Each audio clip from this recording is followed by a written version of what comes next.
In the name of the Father, and of the Son, and of the Holy Spirit. Amen. Sasagot po kayo ng malakas ha, hindi lamang po ako nagmimisa, tayong lahat ay sama-sama nagmimisa. Hindi lamang yung pare, you also share by virtue of your baptism, tinatawag natin common priesthood. Okay? So sasagot po kayo ng malakas palagi. As we prepare to celebrate the sacred mysteries, let us call to mind our sins and ask the Lord for pardon and strength. For the times we have allowed the devil to lead us astray from God's plan, Lord, have mercy. Lord, have mercy. For the times we have been insensitive to the needs of the migrants and their families, Christ, have mercy. Christ, have mercy. For the times we have failed to appreciate the gift of life and have not treated it according to God's will, Lord, have mercy. Lord, have mercy. And may Almighty God have mercy on us, forgive us our sins, and bring us to everlasting life. Amen. Let us pray. Grant, Almighty God, through the yearly observances of Holy Lent, that we may grow in understanding of the riches hidden in Christ, and by worthy conduct pursue their effects. Through our Lord Jesus Christ, your Son, who lives and reigns with you in the unity of the Holy Spirit, God, forever and ever. Amen. Please be seated. First reading. Today's text offers an allegoric presentation of how the first sin, commonly known as original sin, took place. In this dramatized account, we have a striking contrast between the caring love of the Creator for His privileged creatures and their ungrateful disobedience. A reading from the book of Genesis. The Lord God formed man out of the clay of the ground and blew into his nostrils the breath of life. And so man became a living being. Then the Lord God planted a garden in Eden in the east and placed there the man whom he had formed. Out of the ground the Lord God made various trees grow that were delightful to look at and good for food, with the tree of life in the middle of the garden and the tree of the knowledge of good and evil. Now the serpent was the most cunning of all the animals that the Lord God made. The serpent asked the woman, "Did God really tell you not to eat from any of the trees in the garden?" The woman answered the serpent, "We may eat of the fruit of the trees in the garden. It is only about the fruit of the tree in the middle of the garden that God said, 'You shall not eat it or even touch it, lest you die.'" But the serpent said to the woman, "You certainly will not die. No, God knows well that the moment you eat of it, your eyes will be opened, and you will be like gods who know what is good and what is evil." The woman saw that the tree was good for food, pleasing to the eyes, and desirable for gaining wisdom. So she took some of its fruit and ate it. And she also gave some to her husband, who was with her, and he ate it. Then the eyes of both of them were opened, and they realized that they were naked. So they sewed fig leaves together and made loincloths for themselves. The word of the Lord. Thanks be to God. Be merciful, O Lord, for we have sinned.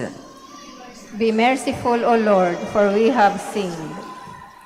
Have mercy on me, O God, in your goodness. In the greatness of your compassion, wipe out my offense. Thoroughly wash me from my guilt, and of my sin cleanse me. Be merciful, O Lord, for we have sinned.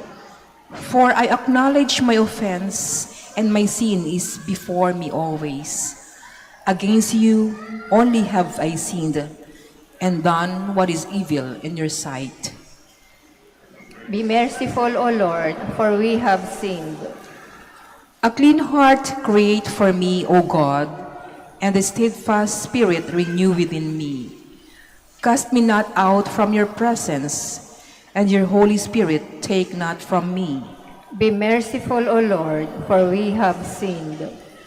Give me back the joy of your salvation, and the willing spirit sustain in me. O Lord, open my lips, and my mouth shall proclaim your praise. Be merciful, O Lord, for we have sinned. Second reading.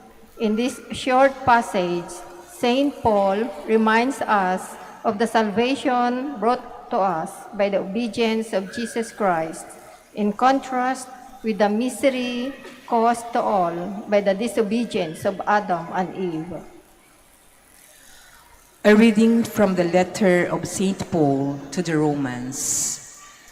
Brothers and sisters, through one man sin entered the world, and through sin death, and thus death came to all men, inasmuch as all sinned. For if by the transgression of the one death came to reign through that one, how much more will those who receive the abundance of grace and of the gift of justification come to reign in life through the one Jesus Christ. In conclusion, just as through one transgression condemnation came upon all, so through one righteous act acquittal and life came to all. For just as through the disobedience of the one man the many were made sinners, so through the obedience of the one the many will be made righteous. The word of the Lord. Thanks be to God. Please stand.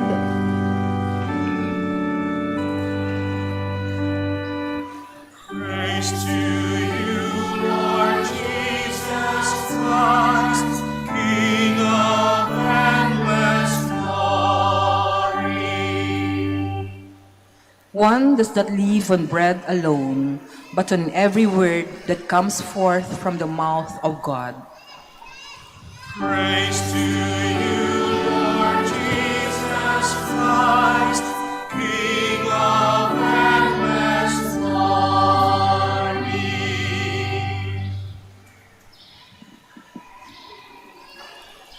The Lord be with you. And with your spirit. A reading from the Holy Gospel according to Matthew. Glory to you, O Lord. At that time, Jesus was led by the Spirit into the desert to be tempted by the devil. He fasted for 40 days and 40 nights, and afterwards he was hungry. The tempter approached and said to him, "If you are the Son of God, command that these stones become loaves of bread." Jesus said in reply, "It is written, one does not live on bread alone, but on every word that comes forth from the mouth of God." Then the devil took Jesus to the holy city and made him stand on the parapet of the temple and said to him, "If you are the Son of God, throw yourself down, for it is written, He will command His angels concerning you, and with their hands they will support you, lest you dash your foot against a stone." Jesus answered him, "Again it is written, You shall not put the Lord your God to the test." Then the devil took him up to a very high mountain and showed him all the kingdoms of the world in their magnificence. And he said to him, "All these I shall give to you, if you will prostrate yourself and worship me." At this, Jesus said to him, "Get away, Satan. It is written, 'The Lord your God shall you worship, and him alone shall you serve.'" Then the devil left him, and behold, angels came and ministered to him. Sisters and brothers, dear friends, the gospel of the Lord. Praise to you, Lord Jesus Christ. Please be seated. Magandang umaga po sa inyong lahat. And welcome to the Minor Basilica of Our Lady of the Holy Rosary of Manaoag. Ang dami po natin ngayon, Pasimula po sa aking sharing, gusto ko lamang maitanong, meron ba dito sa inyo, mapera yung mga bata at yung wala pang muwang, wala pang isip? Meron ba sa inyo dito hindi pa natutukso, na hindi pa nakakanta o naaawit yung awitin ni Eva Eugenio? Meron ba? Tayo nga, yung mga hindi pa natutukso. Lahat natukso na. Bumigay ba kayo sa tukso? Aminin na? Oo naman, di ba? Kadalasan, ganyan talaga ang nangyayari. Andyan yung tukso palagi. Simula pa kay Eva at kay Adan, kung tayo nakinig sa first reading, ando na. Kahit nga ang Panginoon, di ba, tinukso. Pero hindi bumigay. Kadalasan, tayo siguro bumibigay sapagkat tayo napakahina. Pero congratulations sapagkat hindi tayo nag-iisa. Hindi kayo nag-iisa. Lahat tayo ay nakakaranas ng temptation o tukso. Maigi po yun. Bakit ko kayo ko-congratulatin? Father, bakit? Bakit mo ka-congratulatin? Ibig sabihin, hindi pa kayo taken. No, andyan pa si Lucy. Kilala niyo si Lucy? Si Lucifer. Oh, hinihimo kayo, tinutukso pa rin kayo. In other words, hindi pa rin tapos ang laban. Iniinganyo pa rin tayo kagaya ng ating narinig sa first reading.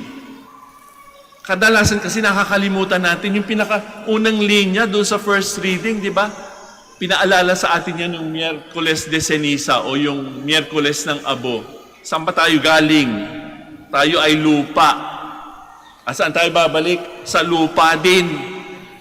Pero may pagkakaiba. Ano yung sinabi? But the Lord blew into his nostrils the breath of life. Hininga ng Diyos ang bumubuhay sa tao. Ito ba'y maliit na bagay? Ito napakalaking bagay.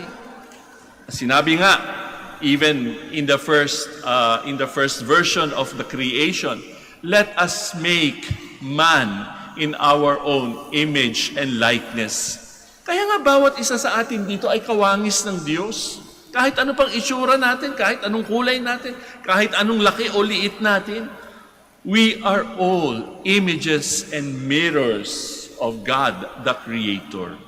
Huwag natin kakalimutan yan. Meron na tayong puhunan to resist the temptations of the devil. Sa pangalawang pagbasa, makikita natin yung ginawa ng Panginoon para sa atin, di ba? Oo nga at nagkasala si Adam at si Eva. Pero ang Panginoon, siya yung tumubos sa atin. Hindi natin pwedeng maliitin yung kanyang ginawa. Sa ating buhay, we have choices to make. At sabi nga ng isang patalastas ng Pepsi, we seal our fate by the choices we make. Kagaya ni Eva, di ba? Anong sabi ng Diyos? Mamamatay ka pagka kumain ka nitong prutas na ito? Hindi totoo yun. Nakipag-bargain pa kasi si Eva eh. In-entertain niya yung sinasabi ni Lucy. Kaya ayun, bumigay. O, bakit? Makikita natin, dapat alam natin ang ating lugar sa harapan ng Diyos. God is the Creator, the only one At yung mga lumabas at sumunod ay creatures. Bawat isa sa atin, kahit si Eva, kahit si Adan, ay isang creature. E nung kinain niya yung prutas na forbidden fruit, ayun, gusto rin niyang maging kagaya ng Diyos. Hindi lang kagaya ng Diyos, gusto rin nilang maging Diyos. Sa ating panahon ngayon, di ba? Wala sa atin ang gustong maging nobody. Alam niyo na yung kanta, di ba? Nobody. Ang dami ngayon gusto maging somebody. Gusto maging sikat. Gusto maging influencer. Gusto marami ang magfa-follow sa Instagram o kung saan man. Di ba? Million kumisa. Uy, I have 1 million followers. Wow. Sikat na ako. Pwede pang gawing pera kapag marami kang nag-view sa iyo sa YouTube. Maraming pera. Hindi lamang yung sapat sa ating buhay, gusto natin sobra-sobra. At sa ating ebanghelyong nabasa, makikita natin ano yung pinakaunang temptation ng Panginoon. Pagkain. Of course, that is just a symbol for the things that we need, basically, to live and survive in this world. Food. Di ba, ang atin namang gutom ay may hangganan din. Kaya lang, iba, hindi lamang food. Something that is pleasurable to the body, gusto rin natin. Sex, pahinga, ginhawa. We want that too. Pero anong sinabi ng Panginoon? It is not only by bread alone, but instead the Word of God should be our daily food. Kaya nga makikita din natin, nagkipag-bargain ba ang Panginoon sa demonyo? O di ba? Memorize ni Satan ang scriptures. Nagko-quote siya left and right. Hindi naman siya hindi naman siya magpapatalo, di ba? Ang Panginoon. Ganon din. Makikita natin yan, ang salita ng Diyos, ang unang-unang panlaban sa mga paghimok ng demonyo o ng diablo sa ating buhay. So we have to be thankful we are not taken and we are not alone. Kaya lang kuminsan talaga, mahirap kapag tayo ay nagyayabang, hindi natin gusto lamang yung to be somebody, we want to be like God. Kasi kapag meron tayong kapangyarihan, if we have power in our hands, gusto natin i-control yung ibang tao. O di ba kapag powerful, sumunod ka sa akin ha? Pagka hindi sumunod sa iyo, wala. Tapos na ang kwento. Kahit sa ating mga pamilya, hindi naman natin makokontrol lahat, hindi po ba? Sapagkat tao, kailangan ding i-respect ang kanilang pagiging tao. We cannot control everything. Hindi nyo pwedeng i-control ang inyong mga spouses. Hindi nyo pwedeng kontrolin ang destiny ng inyong mga anak. We have to respect them and look at them as the image and likeness of God. Paano ba lalabanan talaga ang mga tukso? May mga practical ways of resisting temptation in our lives. Unang-una, huwag kakalimutan. We are all created in the image and likeness of God. What sustains our life is the breath of God in us. Yun ang ating puhunan. Pangalawa, binigay ang Panginoon para tayo'y tubusin. Kung si Adan at si Eva ay nagkasala at because of that, yung mga consequences ng kasalanan ay ating pa rin nararamdaman. Ang ginawa ng Panginoon sa krus, ang pag-aalay ng kanyang buhay, ay tinubos lahat ang mga kasalanang ipinamana sa atin ni Adam and Eve. Tayo, kuminsan ay bumibigay sa mga tukso. Kahit na paulit-ulit natin, kahit na meron tayong last song syndrome. Tukso, layuan mo ako. Kuminsan, hindi sapat. We cannot rely on our own powers or strength. Sasabihin natin, kaya ko yan. Madali lang yung temptation na yan. Hindi.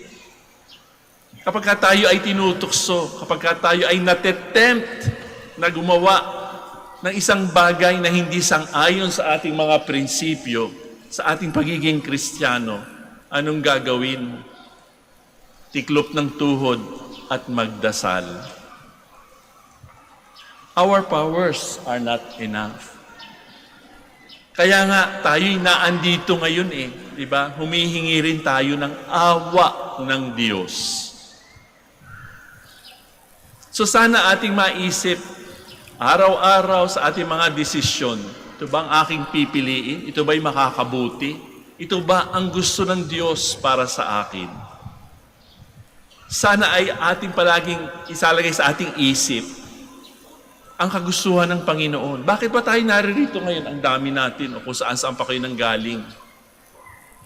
Nag-effort talaga, malayo ho ang Manaoag, di ba? Ang iba sa inyo kung saan-saan pa nanggaling na lugar, talaga nag-prepare. Yung iba nga kung minsan tatamarin, di ba? Huwag na, layo ng Manaoag di ba? Pero naandito kayo, hindi kayo bumigay. Sasabihin, saka na, mag-livestream na lamang tayo. But you are here. Yung iba sa atin maraming hinihingi.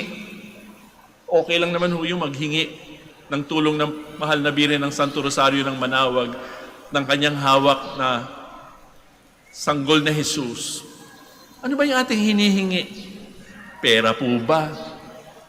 Alalahanin natin, sabi ng Panginoon, man does not live on bread alone. Pero yan, binibigay din kung minsan. Kalusugan ba o ginhawa sa buhay ang ating hinihingi? Okay rin naman po, di ba? Humihingi tayo sapagkat alam natin, God is a generous giver. Hindi natin mapapantayan ang kanyang generosity. Maaring tayo maghihintay sa ating pag-uwi pagkatapos ng misa o kung saan man tayo pupunta. Bibigay kaya ng mahal na Birhen ng Manaoag at ng kanyang anak ang aking hinihiling? Wala naman tayong hinihiling na hindi maganda, di po ba? Lalong-lalo na sa ating mga sarili at sa mga minamahal natin sa buhay. We always want something that is good for us and for our significant others. Pero maghihintay din tayo sa kagustuhan at sinatawag nating will of God for us. Yes, we know what is good for us, but we are not God. God knows what is best for us. Kaya nga, tiklob tuhod with all humility, iwanan na natin yung ating fried chicken, di ba? Maghintay tayo sa ibibigay sa atin ng Panginoon. And He is going to give it to us in God's own time. Huwag tayong papadala sa tukso. Mas makapangyarihan ang Diyos kesa sa kay Lucifer. Mas makapangyarihan ang Diyos at ang kanyang ginawa sa atin kaysa sa mga tuksong binabagyo tayo araw-araw, minu-minuto, miyat-miyat. Umasa tayo sa awa ng Diyos. We now stand to profess our faith. Laksan po natin at sabay-sabay nating bigkasin ang profession of faith. I believe in one God, the Father Almighty, maker of heaven and earth, of all things visible and invisible. I believe in one Lord Jesus Christ, the only begotten Son of God, born of the Father before all ages, God from God, light from light, true God from true God, begotten not made, consubstantial with the Father. Through Him all things were made. For us men and for our salvation, He came down from heaven, and by the Holy Spirit was incarnate of the Virgin Mary and became man. For our sake He was crucified under Pontius Pilate. He suffered death and was buried, and rose again on the third day in accordance with Scriptures. He ascended into heaven and is seated at the right hand of the Father. He will come again in glory to judge the living and the dead, and His kingdom will have no end. I believe in the Holy Spirit, the Lord, the giver of life, who proceeds from the Father and the Son, who with the Father and the Son is adored and glorified, who has spoken through the prophets. I believe in one holy Catholic and Apostolic Church.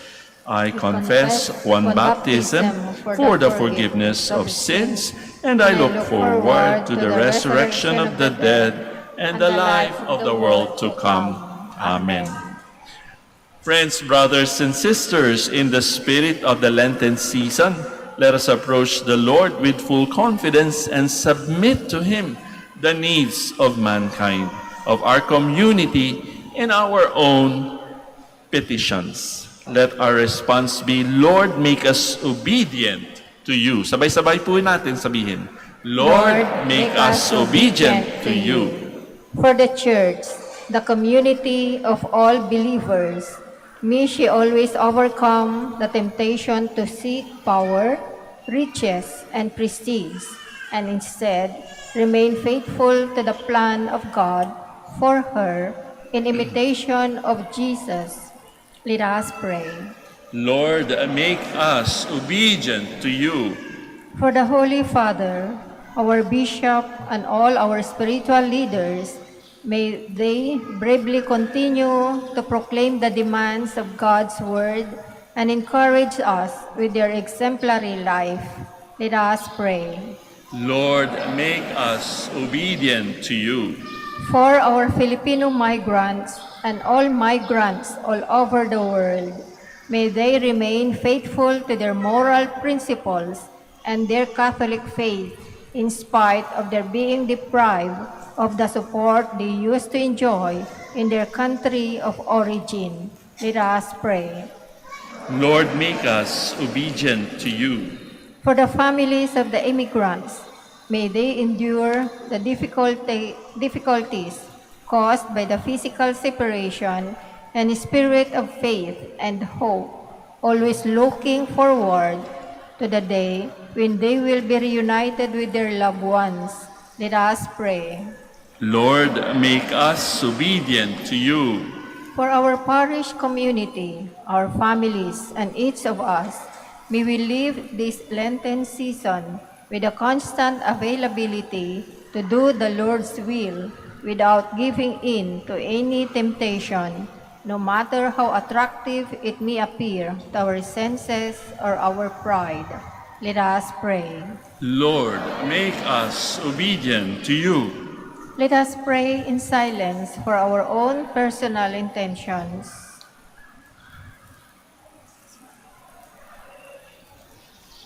Let us pray. Lord, make us obedient to you.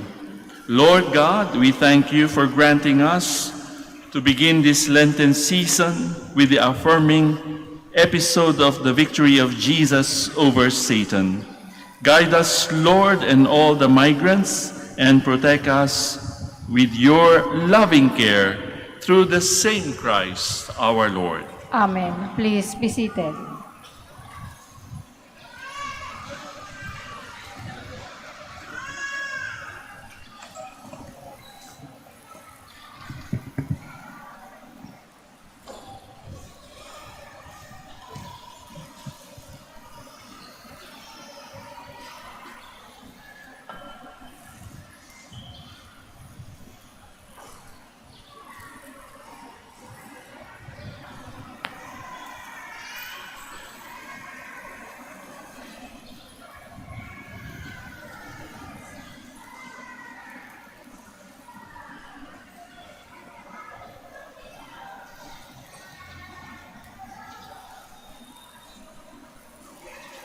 Blessed are you, Lord God of all creation, for through your goodness we have received the bread we offer you, fruit of the earth and work of human hands, will become for us our bread of life. Blessed be God forever.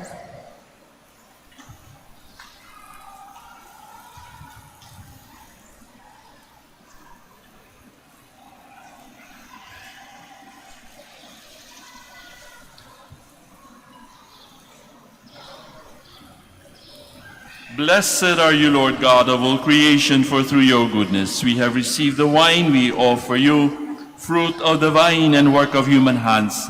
It will become for us our spiritual drink. Blessed be God forever. God, we ask you to receive us in peace through the sacrifice.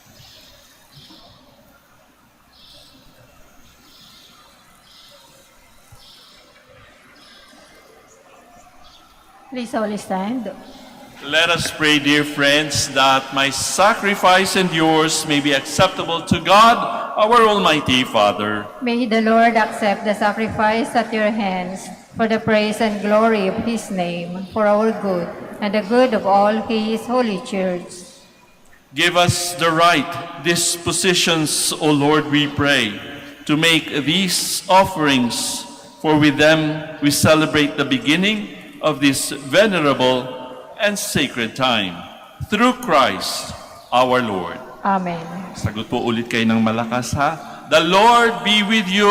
And with your spirit, Lift up your hearts. we lift them up to the Lord. Let us give thanks to the Lord our God. It is right and just. It is truly right and just, our duty and our salvation, always and everywhere, to give you thanks, Lord, Holy Father, Almighty and eternal God, through Christ our Lord.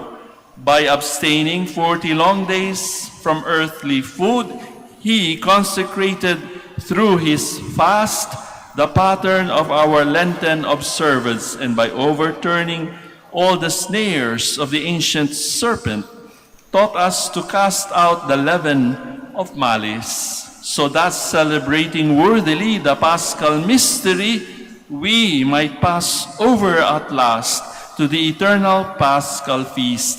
And so, with the company of angels and saints, we sing the hymn of your praise as without end we acclaim.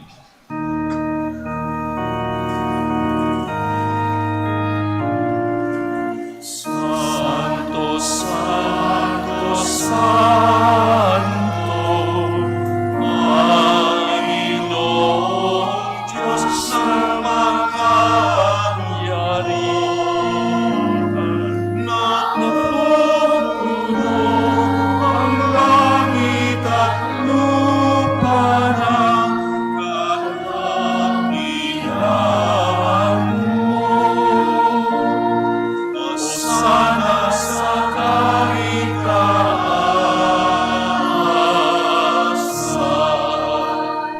pinagpalang naparito sa ngalan ng Panginoon.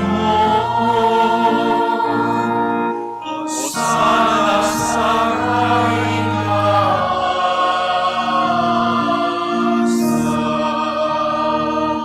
Please kneel.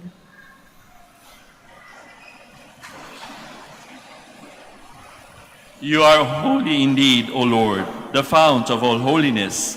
Make holy, therefore, these gifts, we pray, by sending down your Spirit upon them like the dewfall, so that they may become for us the body and blood of our Lord Jesus Christ. At the time he was betrayed and entered willingly into his passion, he took bread and, giving thanks, broke it, gave it to his disciples, saying, "Take this, all of you, and eat of it.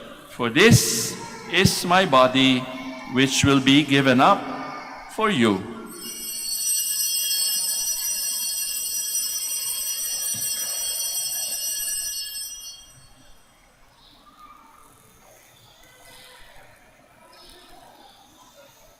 In a similar way, when supper was ended, he took the chalice, and once more giving thanks, he gave it to his disciples, saying, "Take this, all of you, and drink from it, for this is the chalice of my blood, the blood of the new and eternal covenant, which will be poured out for you and for many, for the forgiveness of sins.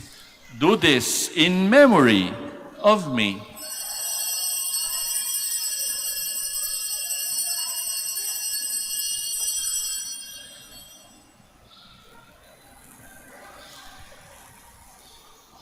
The mystery of faith.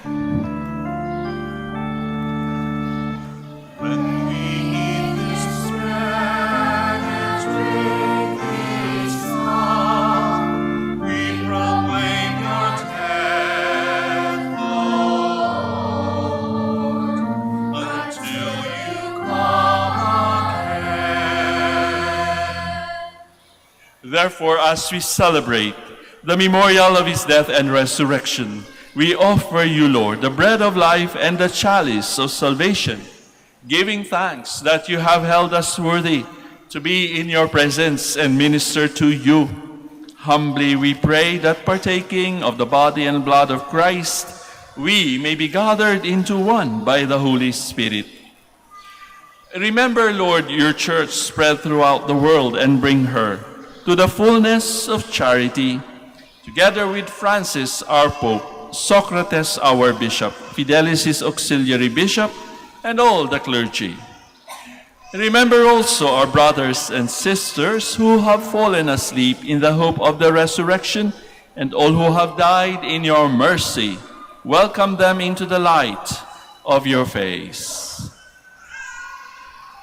Have mercy on us all, we pray, that with the Blessed Virgin Mary, Mother of God, Blessed Joseph, her spouse, with the blessed apostles, Saints Dominic and Francis, and all the saints who have pleased you throughout the ages, we may merit to be co-heirs to eternal life, and may praise and glorify you through your Son, Jesus Christ. Through him, and with him, and in him, O God, Almighty Father, in the unity of the Holy Spirit, all glory and honor is yours forever and ever.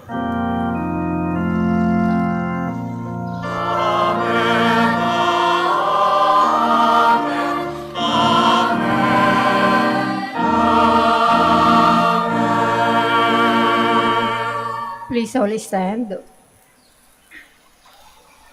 At the Savior's command and formed by divine teaching, we now dare to pray.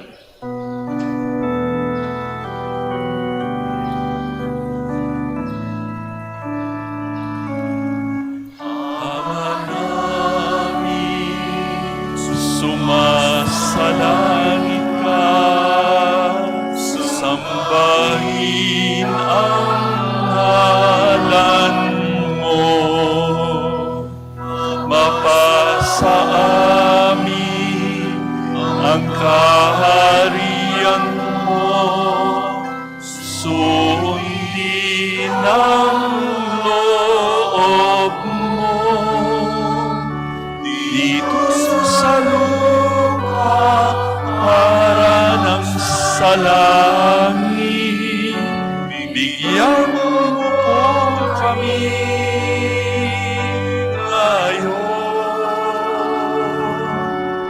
ng aming kakanin sa araw-araw, at patawarin mo kami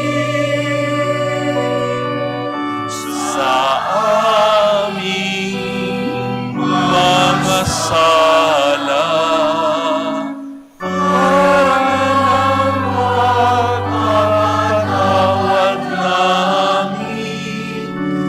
Nagkakasala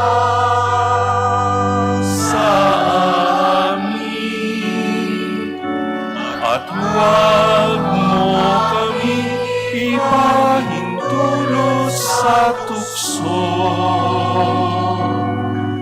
at iadya mo kami sa lahat ng masama.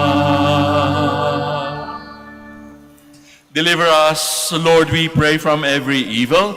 Graciously grant peace in our days, that by the help of your mercy, we may be always free from sin and safe from all distress, as we await the blessed hope and the coming of our Savior, Jesus Christ. Sapagkat sa'yo ang kaharian, kapangyarihan at kapurihan, ngayon at magpakailanman, ngayon at magpakailanman. Lord Jesus Christ, who said to your apostles, "Peace I leave you, my peace I give you," look not on our sins, but on the faith of your church, and graciously grant her peace and unity in accordance with your will, who live and reign forever and ever. Amen. The peace of the Lord be with you always. And with your spirit. Let us now offer to one another Christ's sign of peace. Sa inyo pong lahat, peace be with you.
Please kneel.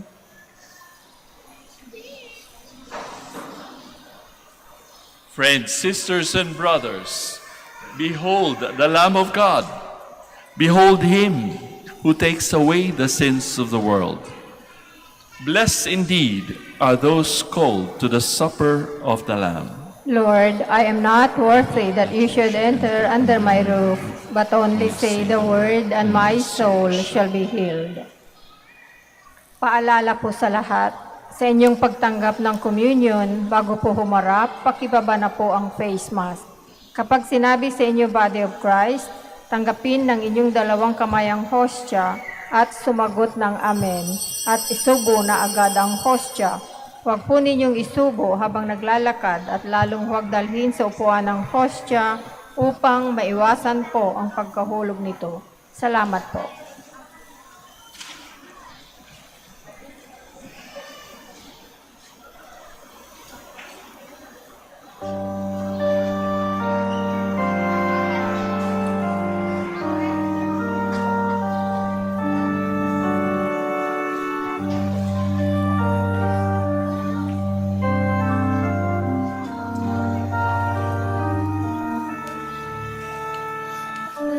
Have mercy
in me a pure heart.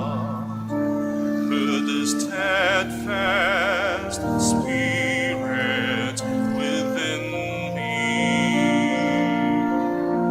Do not cast me away from your presence, nor deprive me of your spirit. Have mercy on me, O Lord, in your kindness, in your compassion, not of my offense. Wash me, O God, from the stain of my guilt, and cleanse me from my sin.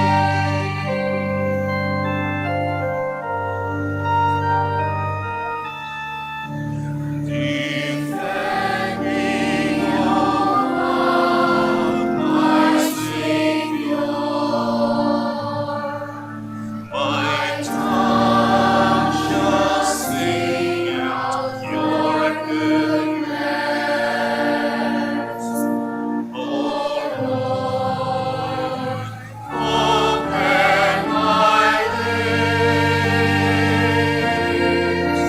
and my mouth shall proclaim your praise.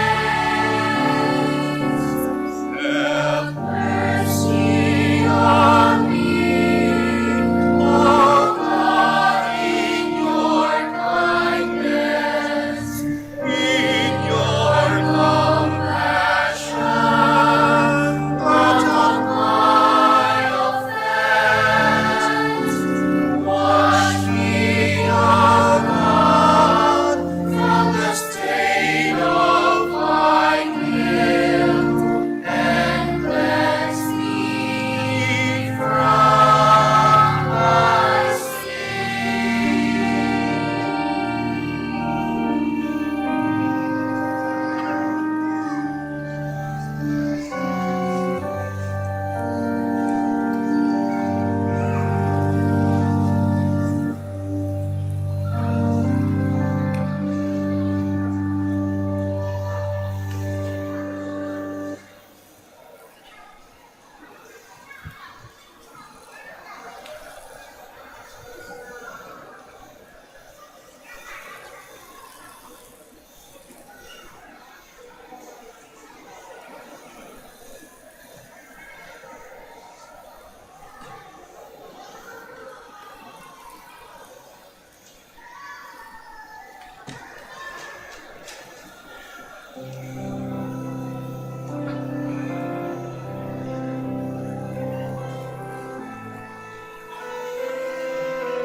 To the desert follow me, for I am God who is your Lord. To the desert follow me.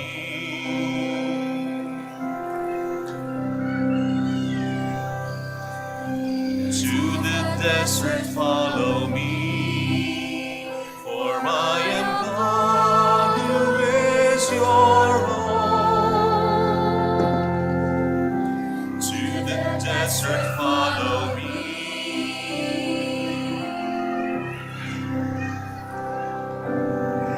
A blessing I will give to you, O who wander and who thirst. The desert soon will bear a spring, forgiving water shall restore you.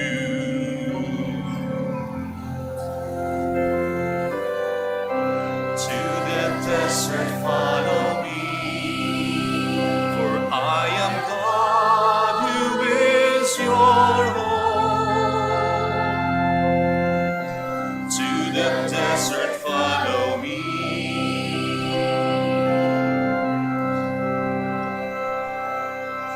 I will renew your weary heart and keep you always in my sight. Give you a spirit that is new, restore the joy of your salvation.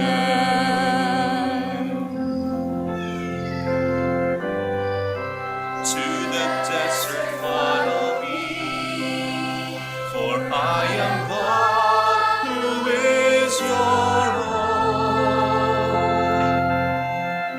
To the desert follow me.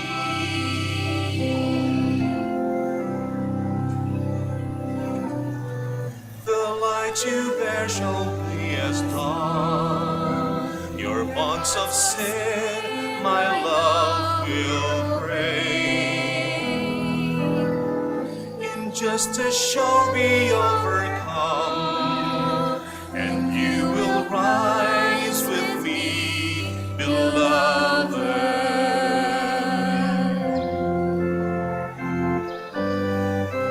To the desert follow me, for I am God who is your home. To the desert follow me.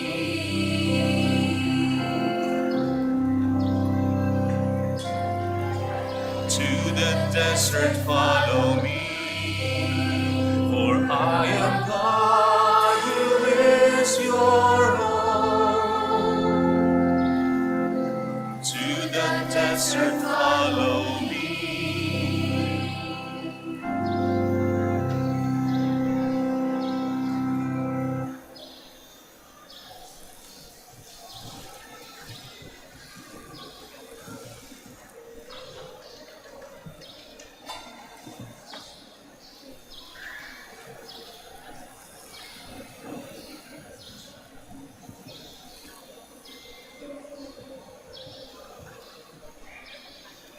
Please all listen. Let us pray. Renewed now with heavenly bread by which faith is nourished, hope increased, and charity strengthened, we pray, O Lord, that we may learn to hunger for Christ, the true and living bread, and strive to live by every word which proceeds from your mouth. Through Christ our Lord. Amen.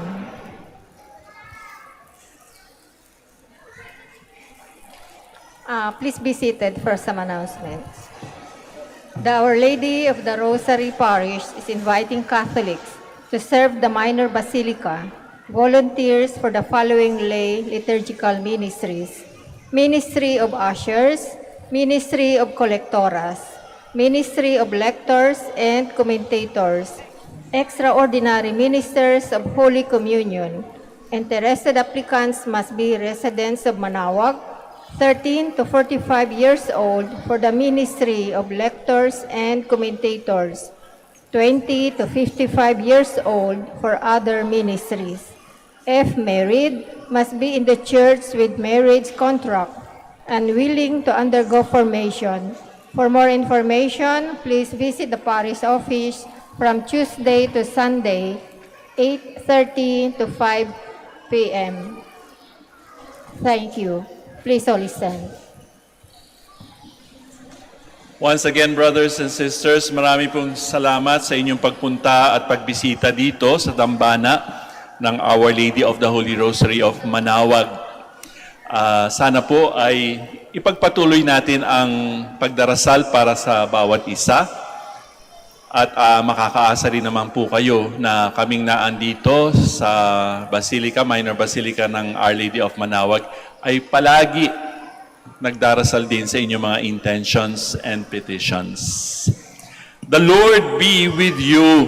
and with your spirit. At katulad ng pagbati ko sa inyo ng The Lord be with you, baka naman po pwede natin pabaunan din ang mga tao sa ating paligid ng The Lord be with you bago tayo magkahiwa-hiwalay. Pakisabi rin sa kanila, The Lord be with you.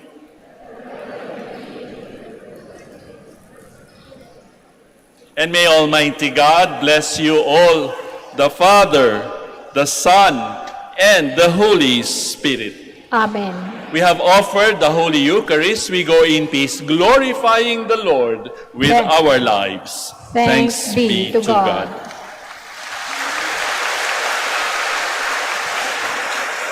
We shall now have the prayer for the blessing of the sick.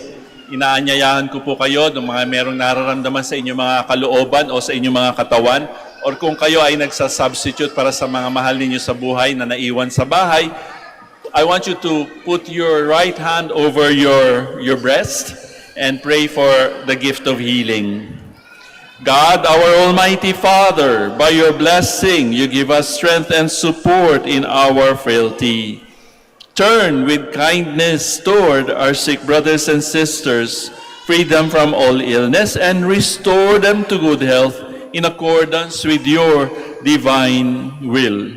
Through the intercession of Our Lady of the Rosary of Manaoag, so that in the sure knowledge of your goodness, they will gratefully bless your holy name. And we ask this through the same Christ our Lord. Amen. Amen. Para sa inyo pong mga rosaryo, mga religious images, in memory of the mysteries of the life, death, and resurrection of our Lord Jesus Christ, and to the honor of the and glory of the Blessed Virgin Mary, Mother of God, Our Lady of the Rosary of Manaoag, may these rosaries, crucifixes, images, candles, oil, and other religious articles be blessed, and for those who will use them be made holy too. In the name of the Father, and of the Son, and of the Holy Spirit. Amen. Amen.